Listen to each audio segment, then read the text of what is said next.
18 декабря 1940 года. Берлин, Германия. В этот день Адольф Гитлер подписал документ, положивший начало самой кровопролитной войне в истории человечества.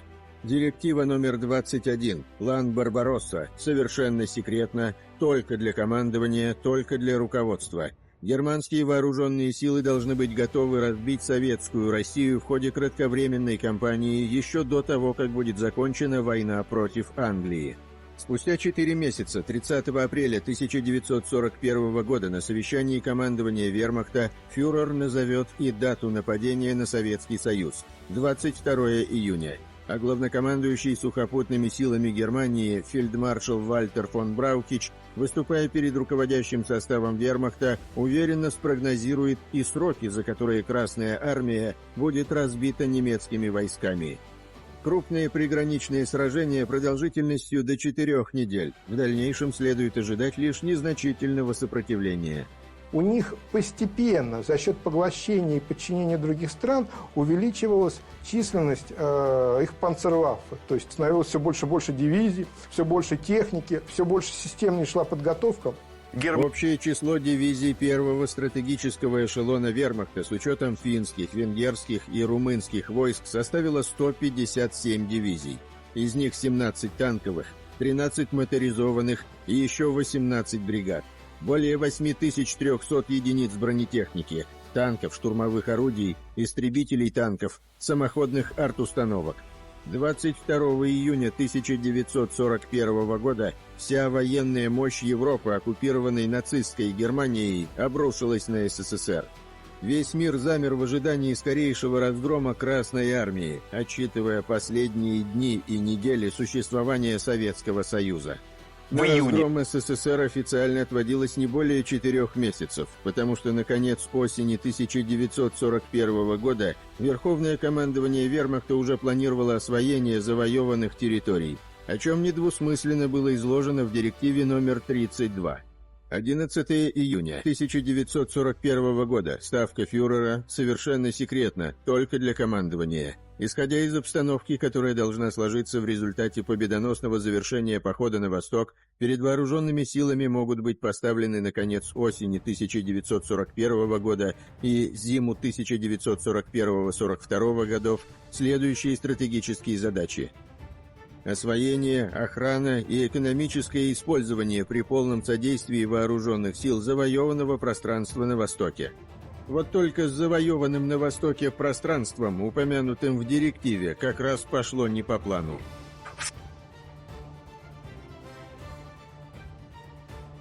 30 сентября 1941 года. Вермахт приступает к осуществлению операции под кодовым названием «Тайфун», наступлению на столицу Советского Союза. В направлении Орла и Тулы с юга наступает 2-я танковая группа под командованием генерала Гудериана. Ее главной ударной силой являются 47-й и 24-й моторизованные корпуса, которые наносят основной удар по советским оборонительным позициям левого крыла Брянского фронта. Из дневника начальника Генштаба сухопутных войск вермахта генерал-полковника Франца Гальдера. 2 октября 1941 года, 103-й день войны. Группа армий «Центр».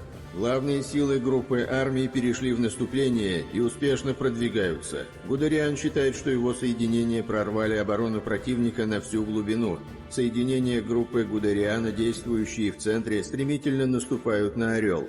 Генерала Гудериана в вермахте не зря называли «быстрый Хайнц». Действительно, он какими-то практически мистическими способами умел перемещаться за линию фронта, огромный танковый кулак двигался в тылы наших армий. Прорвав оборону 50-й и 13-й советских армий, немецкие части продвинулись вглубь на 60 километров. 3-я танковая и 10-я моторизованные дивизии 24-го моторизованного корпуса вермахта заняли город Севск, а танки 4-й танковой дивизии устремились к Орлу.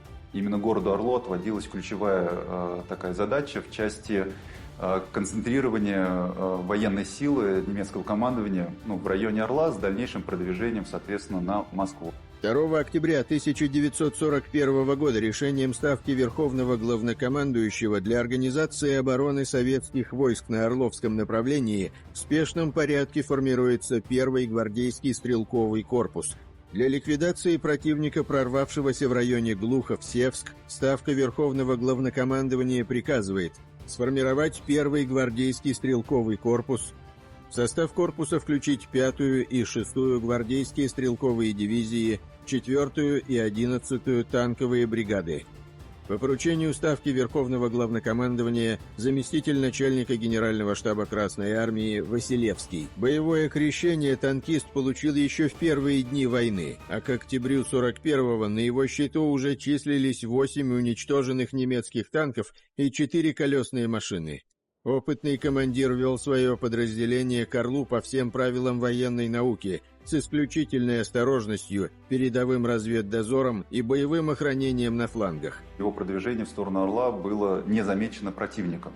И уже в момент, когда, собственно говоря, группа Бурды подошла к Орлу, в их расположение прибежал какой-то мальчишка по имени, как уже потом оказалось, по имени Гриша. И этот мальчишка сообщил о том, что вот, скажем так, по пути движения группы и там, в сарае на дороге артиллерийские расчеты стоят. Бурда подтвердил, выслал очередную разведгруппу вперед, и слова Гриши подтвердились.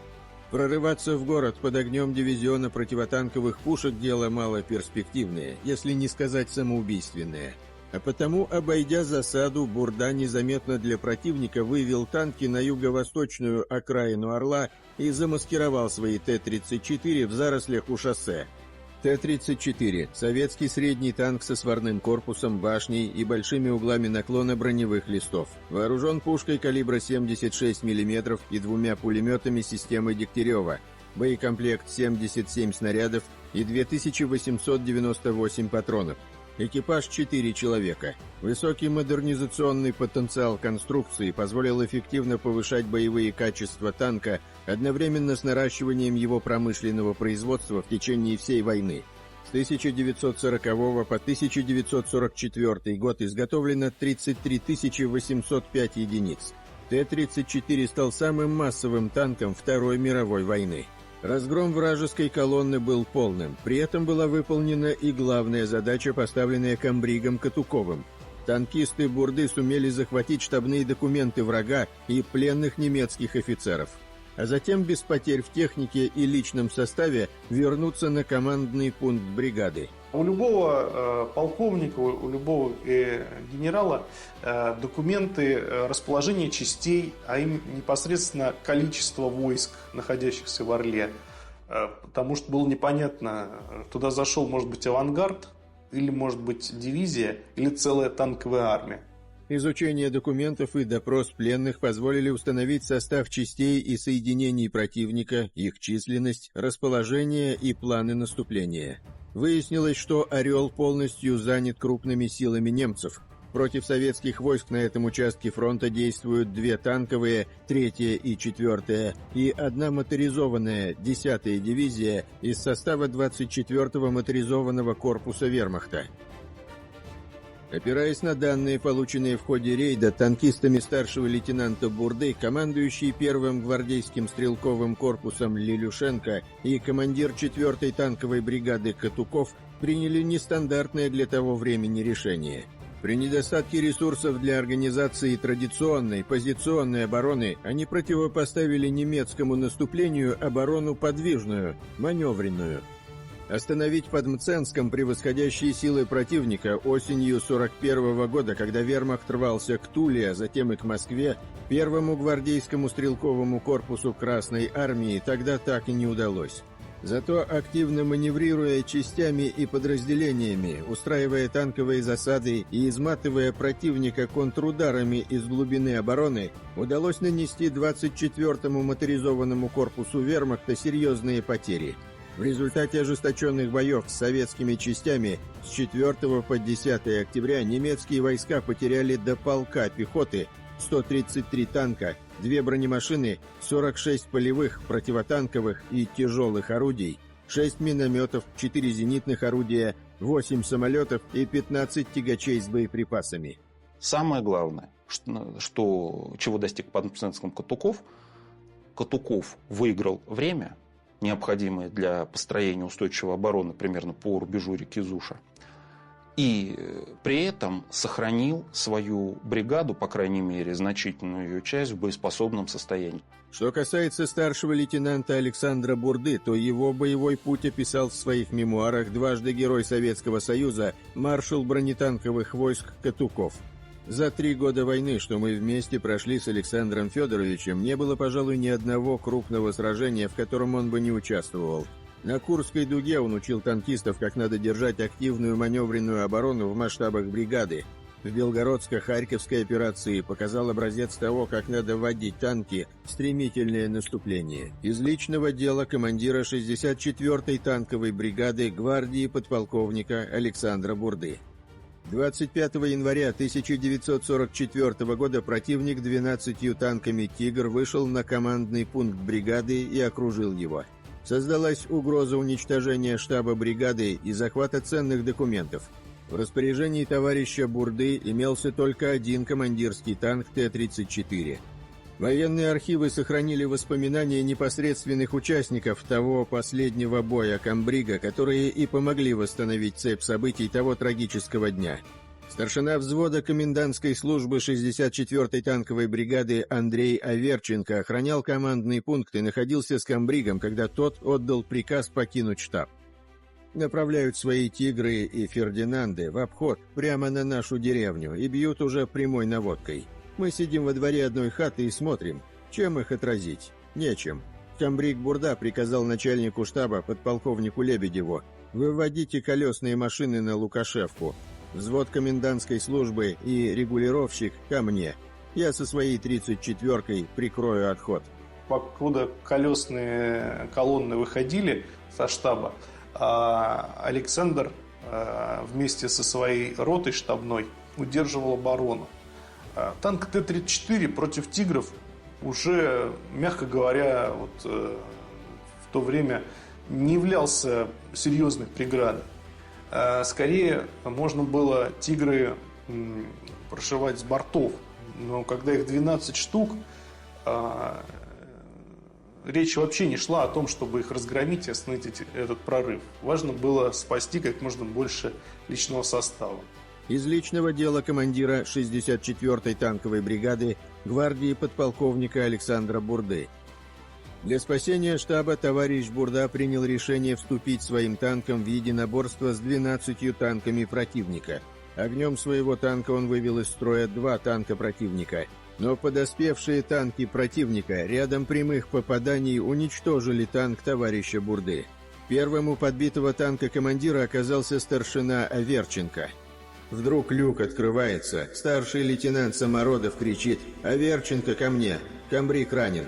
Мы к танку, а Александр Федорович там из люка тянется. Бледный, в лице не кровинки, руками за живот держится, а там красные. Перевалился через борт и упал, запрокинув руки. С трудом вынесли бойцы раненого командира с поля боя, доставив его в село Лукашевка, куда эвакуировался штаб его бригады и где был развернут полевой госпиталь. Однако пока его готовили к операции, сердце 32-летнего комбрига остановилось. Из личного дела командира 64-й танковой бригады гвардии полковника Александра Бурды. Героический командир бригады пал смертью храбрых от прямого попадания снаряда. За время сражения штаб был выведен, ценные документы спасены. За проявленные доблесть и мужество в борьбе с немецкими захватчиками товарищ Бурда достоин посмертного присвоения звания Героя Советского Союза. 10 июля 1944 года, 19-й день войны. Войска немецкой группы армий «Север» в составе 16-й, 18-й армий и 4-й танковой группы перешли в наступление на Ленинградском направлении. С самого начала бои приняли упорный и ожесточенный характер. Красная армия вела тяжелые оборонительные бои, препятствуя стремительному выходу немцев к Ленинграду. Однако уже ко второй половине августа немецкие войска овладели городами Кингисеппом, Таллином, Новгородом, Чудово и вышли к Красногвардейску. Красногвардейск – важный узел железнодорожных и шоссейных дорог на подступах к Ленинграду. Обстановка складывалась для нас крайне неблагополучно. Части, обороняющие рубеж на реке Луги, были отрезаны от главных сил. Другие с тяжелыми боями отходили к Ленинграду. Посланные из глубокого тыла резервы еще не подошли. Фашисты наступали огромными соединениями танков, стремясь смять наши войска и сходу захватить Красногвардейск. Необходимо было сохранить как можно больше сил для обороны Ленинграда, важнейшей логистической, идеологической, политической точки, где было огромное количество людей. И ни в коем случае нельзя было сдавать Ленинград, поэтому отступали. А действительно, немцы продвигались стремительно на этом направлении. И казалось, что, в общем, ничего не может эту четвертую группу остановить. Вермахт, используя тактику танковых таранов, успешно прорывал оборонительные рубежи Красной Армии один за другим. Начальник генштаба сухопутных войск вермахта генерал-полковник Франц Гальдер уже праздновал успех и оставил по этому поводу даже запись в своем дневнике. 19 августа 1941 года, 59-й день войны. Войска 4-й танковой группы сегодня продвинулись в восточном направлении. Вскоре они выйдут на Лужское шоссе в районе южнее Ленинграда. В тот же день, 19 августа, начальник автобронетанкового управления Северного фронта полковник Дементьев направил командиру 1-го танкового полка, полковнику Погодину, боевое распоряжение. С получением всего немедленно отправить в распоряжение командира 1-го стрелкового полка 2-й гвардейской дивизии народного ополчения 5 танков КВ с командиром роты. Важно было во что бы то ни стало не пропустить немецкие танки, поэтому в каждый советский танк, отправлявшийся на задание, было загружено минимальное количество осколочно-фугасных и двойной боекомплект бронебойных снарядов, после чего неполная танковая рота Колобанова, состоявшая из 5 танков КВ, выдвинулась навстречу наступающему противнику. КВ, сокращенное от Климент Ворошилов, советский тяжелый танк с мощной броней.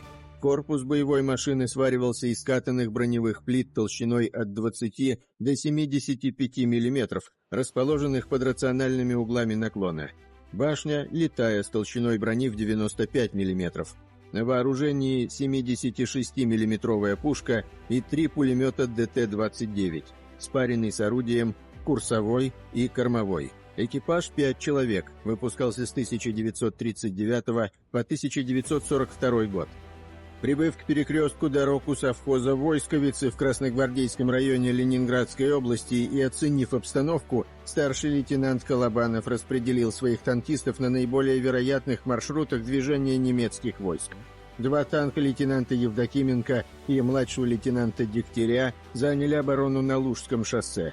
Танки младшего лейтенанта Сергеева и младшего лейтенанта Ласточкина прикрыли Кингисеппскую дорогу. Сам же командир роты занял позицию в центре обороны на Приморской дороге, перекрыв сразу 2 пути, по которым мог двигаться противник. Проведя авиаразведку и не обнаружив ничего подозрительного на соседней Приморской дороге, немцы решили двигаться к Красногвардейску именно по ней. Однако вначале, наученные горьким опытом, пустили по дороге разведчиков-мотоциклистов, которых экипаж Колобанова беспрепятственно пропустил в ожидании подхода основных сил противника. Вслед за мотоциклистами появилась и колонна немецких танков. Ориентир первый по головному, прямой выстрел под крест, бронебойным огонь. Приказ четкий, ясный и, самое главное, давно ожидаемый экипажем. Командир орудия, опытный артиллерист-инструктор, участник освободительного похода 1939 года Красной Армии в Польшу, участник Зимней войны 1939-1940 годов с Финляндией, старший лейтенант Андрей Усов не подвел. Первым же выстрелом пушки была пробита броня головного танка, в результате чего немецкая машина съехала с дороги, уперлась в дерево, остановилась и загорелась. Второй выстрел остановил уже следующий танк, который загорелся прямо на дороге, перекрыв путь остальным машинам. Чтобы лишить строй противника возможности отступить, экипаж советского КВ-1 перенес огонь в хвост немецкой колонны. Фактически идет речь о танковой засаде, заранее подготовленной. Немцы не могли свернуть с дороги, вот в чем дело. Поэтому, собственно говоря, они были лишены возможности маневрировать и превратились в достаточно удобную и доступную мишень. Товарищ Колобанов приказал уничтожить 2 последних в колонне танка, что и было выполнено артиллеристом. После этого товарищ Колобанов корректировал стрельбу артиллериста по танкам, а радиста по экипажам вражеских танков. Танковое побоище длилось около часа. За это время в башню советского КВ попали 135 немецких снарядов. Экипаж Колобанова, в свою очередь, выпустил по противнику 98 снарядов. Вот только если в броне советского танка не было ни одной пробоины, то в стане немцев царил настоящий хаос. КВ с 76-миллиметровой пушкой делал с ними, что хотел. Вот. Они не могли его пробить, стали съезжать с дороги, вязнуть. И он их расстреливал совершенно с 300 метров, с короткого расстояния. Поэтому они все были перебиты. За это время экипажем было уничтожено 22 танка противника, 3 мотоцикла, а ротой товарища Колобанова было уничтожено 43 танка противника. Противник, видя большие потери своих танков, открыл ураганный артиллерийский и минометный огонь по месту стоянки танка товарища Колобанова. Но было уже поздно. Танк уже занял новую позицию и вел огонь по уничтожению огневых точек противника. К этому моменту в танке осталось 12 снарядов. Нужно было выходить на дозаправку. Командование штаба Ленинградского фронта прежде всего не поверило в масштабы этого героического поступка. Чтобы один танк в ходе одного боя подбил свыше 20 единиц противника, не просто единиц какой-то моторизованной техники, а именно 22 танка, такого на тот момент еще в ходе Великой Отечественной войны не было. И поверить в это, конечно же, было очень сложно. Генерал-лейтенант Павел Пинчук, на тот момент командовавший 1-м танковым полком 1-й танковой дивизии, также выезжал к месту. Я был в это время на наблюдательном пункте укрепленного района и слышал канонаду боя. Затем выехал на место. У перекрестка дорог пылала груда немецких танков. Героический бой, пожалуй, беспрецедентный в истории войны. Вот что сделали колобановцы. Задержали надолго наступление противника на этом важном направлении. Не очень-то помогла фашистам 8-я танковая дивизия, брошенная на усиление механизированного корпуса. Получив приказ отходить и соединившись с остальными своими танками, рота Колобанова вышла из боя. Первый генеральный штурм Красногвардейска был отражен. Город удалось отстоять, в том числе и благодаря героической обороне экипажа танка Зиновия Колобанова, уничтожившего 22 танка противника, и танкистам его роты, прибавившим к этой цифре еще 21 немецкий танк, легковую машину, артиллерийскую батарею и около 2 рот вражеских солдат. Подвиги небольших групп советских бойцов, они сливались в единое сопротивление противнику, которое и нанесло крах Блицкригу. Поэтому, конечно, можно сказать, что Гатчину, тогда Красногвардейск, не взяли во многом благодаря тому, что не хватило целой танковой колонны. Это была весомая сила. На 3 недели было задержано наступление вермахта под Красногвардейском. Оборонительные бои под Ленинградом сдерживали немцев еще 3 долгих месяца. И эти 3 месяца героической обороны советских войск фактически поставили крест на планах Гитлера по молниеносному захвату Ленинграда, наступлению на Москву и реализации планов Блицкрига «Барбаросса». Все это время немецкому командованию приходилось пополнять и усиливать свою группировку войск на этом направлении, ослабляя другие участки фронта. А в итоге немецкому генеральному штабу пришлось и вовсе перебросить с московского на ленинградское направление силы 3-й танковой группы армий «Центр». Так что даже отстоять Москву удалось благодаря в том числе героизму защитников северной столицы. 15 сентября 1941 года Красногвардейск был оставлен частями РКК. Рота Колобанова прикрывала отход последней советской войсковой колонны, покинувшей его. А 15 сентября Колобанов был тяжело ранен разрывом немецкого снаряда. Танкист получил множественные ранения, осколочное поражение головы и позвоночника, контузию головного и спинного мозга. Лечился в травматологическом институте в Ленинграде, затем был эвакуирован и проходил лечение в эвакогоспиталях в Свердловске. Несмотря на тяжелое ранение и контузию, после лечения и окончания войны Зиновий Колобанов вернется в строй и 10 июля 1945 года будет назначен на должность замком взвода танкового батальона.